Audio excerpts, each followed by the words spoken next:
In this past season, I've had the heart posture to get closer to God, but I've been struggling with what I refer to, or maybe it is a thing, but Christian imposter syndrome. So there's just this sense of self-doubt and inadequacy. And I don't necessarily struggle with imposter syndrome in my regular, general life outside of my faith, but there's something about the responsibility and even obligation through your walk with Christ, especially with everything happening in social media. So you see me here right now. I'm a content creator. I'm a content creator who just so happens to be Christian. I don't want to be a Christian content creator. And nowadays that has received a lot of a heavy negative connotation because people feel like new Christians are monetizing their faith, so to speak. And so I've been seeing that trending a lot. And I kind of want to open the conversation a little bit more with respect to understanding that everybody comes from different walks and different experiences.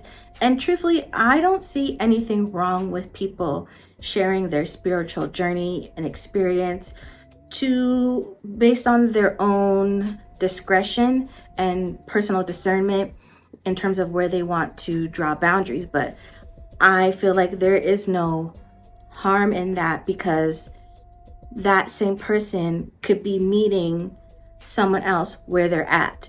And so I feel like that applies to new Christians who could be young and old, where you have this sense of inadequacy because you're not measuring up to the elders or the expectations of the elders.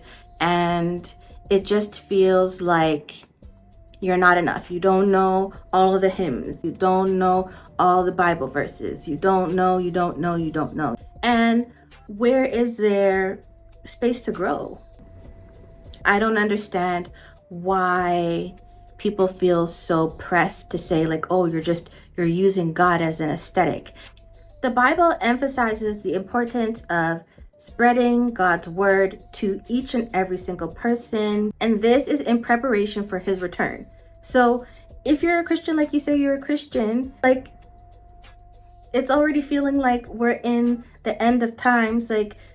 What comes next? You chastising baby Christians is not lending to that. So you're not being asked to be Christian of the day or pastor of the year. You're just being encouraged to spread the word. And then it's to each his own, because everyone is held accountable for themselves before God.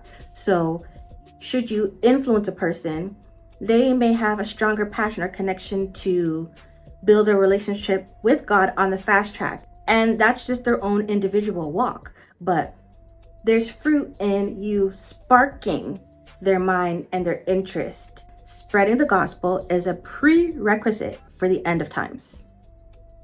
Social media is neutral. It's really what you bring to the table.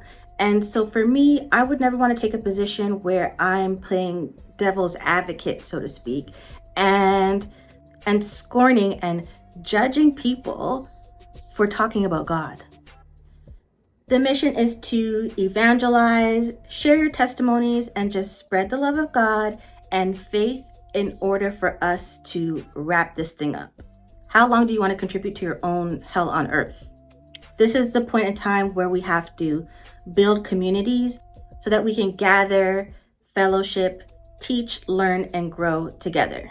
Especially when someone shares their testimony, it creates, when you have a business and people give literally personal testimonials, it is just that. When someone shares their testimony, it's on behalf of the business of God.